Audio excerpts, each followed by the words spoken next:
My name's Houston Sutton. Grew up in a small little town between Amarillo and Lubbock called Dimmitt.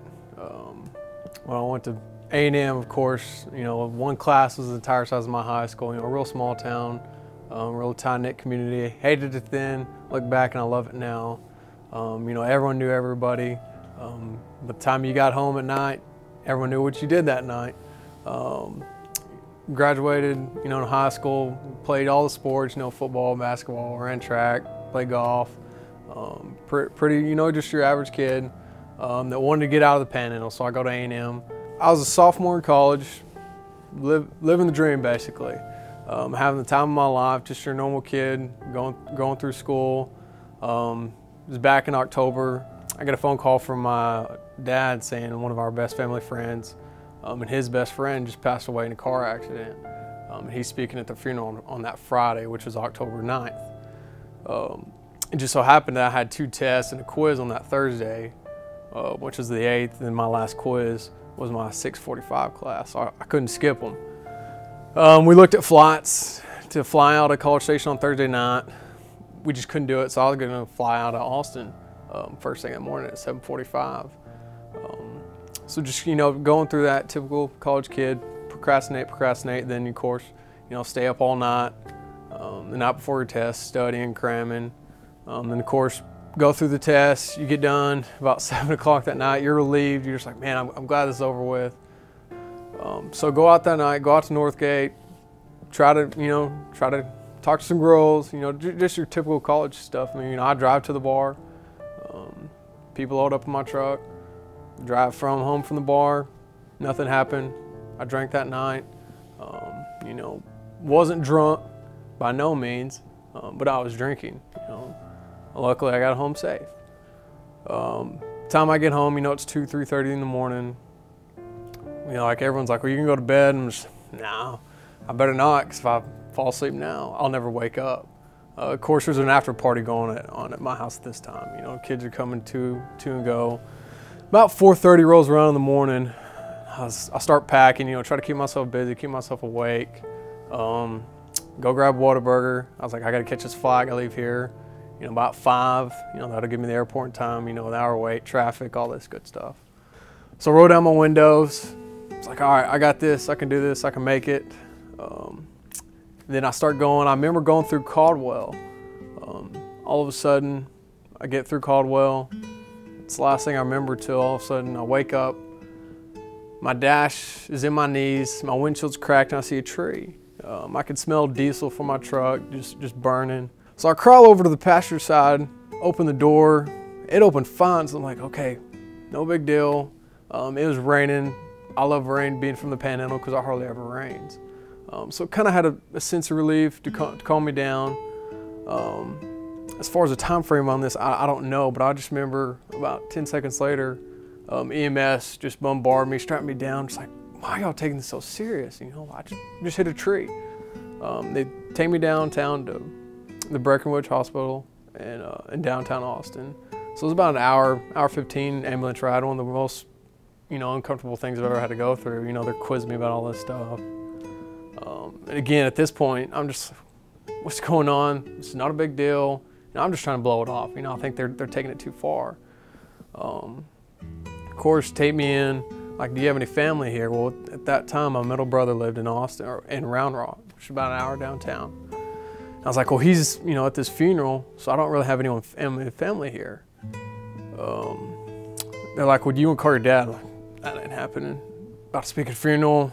Last thing you need to know is his youngest son just got in a wreck. So I call my oldest brother. He's about 10 years older than me, so he's kind of like my older brother, father figure, type guy. I could always go to him for both perspectives.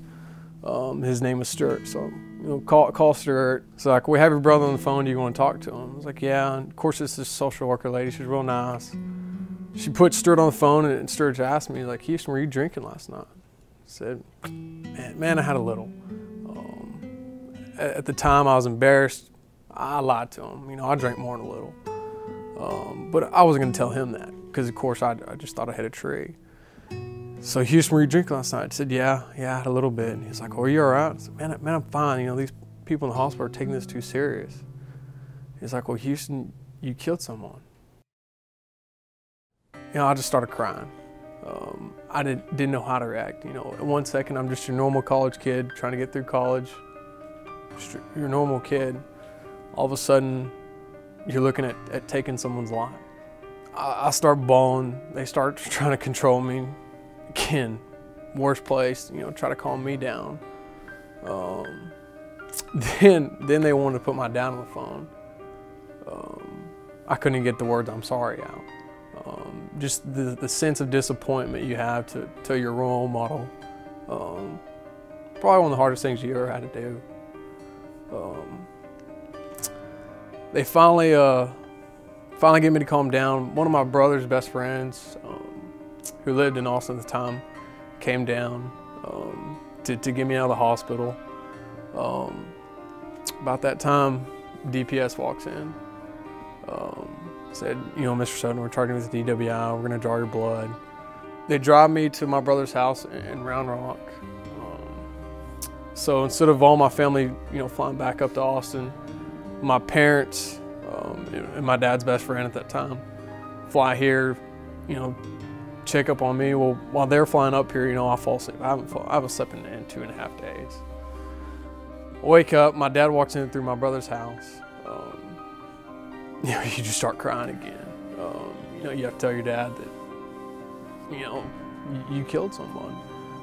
And at this point, I'm still in denial. I see it didn't happen.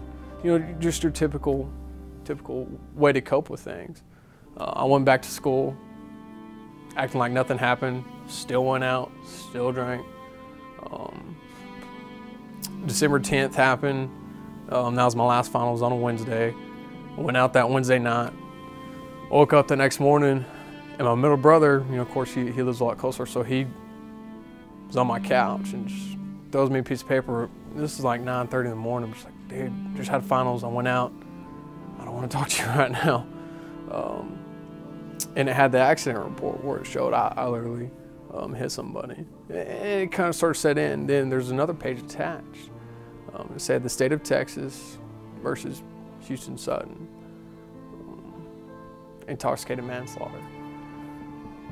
My heart dropped. So, we start planning the process, hire attorney, doing all that good stuff, which again is not a fun experience at all. Then for about a year, I start going to court in Giddings, Texas, which is about an hour drive, and you had to do this once a month. My dad would drive 8.5 hours. Every once in a while, my brothers would come up, and once a month, we'd go to a hearing. And their first offering, 7.5 years, 5 years. And it's a small courtroom, probably holds 30 people at most. And his family would sit in the back row. Of course, the first time I didn't realize it. The second time the lawyer kind of pointed it out. And I could feel it the first time because I could just feel someone just staring at me with the utmost hate, or anger. And I don't blame them, and I couldn't look them in the eye. How could I? So December 13th, 2011, my attorneys and the DA reached a plea deal to where I'd get 10 years probation, and I'd still have to do some jail time. But the judge, for some reason, and to this day, I don't know why or what he saw in me, that I wouldn't miss class. I would go ahead and do my spring semester and start my jail time in May. Pretty awkward situation, sitting at the same table of someone's, daughter that you just killed her dad. And she wanted to let me know she forgave me. One of the hardest things I had to do was sit through that, and she kind of portrayed his life events, leading up to the wreck. That was probably one of the hardest things I ever had to do. I told her, and I still believe, I don't forgive myself for it. I never will. How could you? Then, of course, May 15th, I check in to Giddings, it's Lee County jail. Walk into the front of the, the jail, say what you're here for. The sheriff's deputy walked me back. Again, this can't happen. This can't happen to me. I'm just a normal kid. I'm gonna spend my summer in jail. I got friends that are doing internships, going to summer classes, they're going to pool party, they're doing stuff with their lives. And I'm about to spend My summer in jail. They strip search you, do all that good stuff. Then they basically strip your identity. You have no identity in jail. You are who you are. You know, shoes, nothing to describe your personality is allowed in jail. Just like they're taking away your dignity. Thankfully, I was a trustee when I first got in, so I got to do a little bit as far as, you know, as a job. I got to work in the kitchen, which helped, you know, made time go by a little bit faster. If I didn't have that, I probably would have gone delusional, because you have nothing but time. I worked from Sunday through Thursday, had Friday and Saturday off. Of course, Friday and Saturday were the worst, because all you could do is just think about it, you know, replay it over the head. What could you have done different?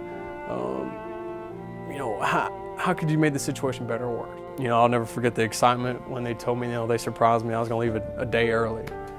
You know, I'll never forget that. You know, you're just the happiest feeling in the world. You're just like, you're getting out of jail and just, let's go. You know, you're just excited as can be.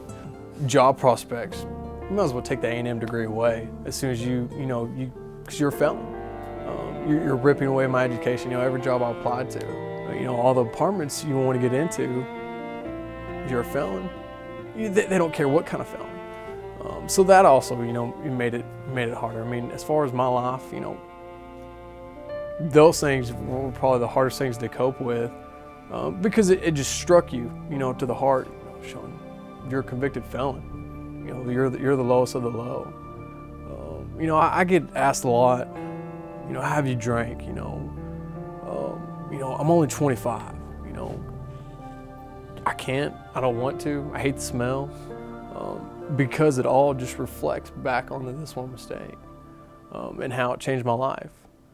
So I mean, as far as cost, you know, you can look at it from every which direction. You know, financially, what it cost me with my degree. You know, long-term earnings, you know, what it cost his family. You know, how does my dad cope with it? How does my family cope with it? You know, every October 9th, you know, when that rolls around, you know, how do I go about that day? When is it okay to talk about it? You know, there's just a multitude of ways to look at it. You know, I can't just look at it at cost. You know, it affects, it means too much. For me just to look at it that way. I feel like I'm a more stronger person. I feel like I could do more things. You know, if something happens negatively, I feel like, you know, I can get through this, because I've been through a lot. You know, this was a pretty emotional toll in my life at a young age. You know, I had to grow up a lot faster than I wanted to. You know, it makes you appreciate things a lot more. It also makes me want to believe in second chances. Because someone gave me a second chance. You know, their family let me have a second chance at life, and I'll forever be grateful at that. Because, you know, it could have been a lot worse. So my kind of message, you know, would be, I mean, if you're gonna drink, go for it. You know, who am I to tell you to stop? Pay a taxi, call a friend. You're gonna save, it's not just you and someone else who get involved in an accident. You know, it's your family, it's their community, it's their friends. You know, it affects more people than anyone can ever imagine. And that's what a lot of people don't understand.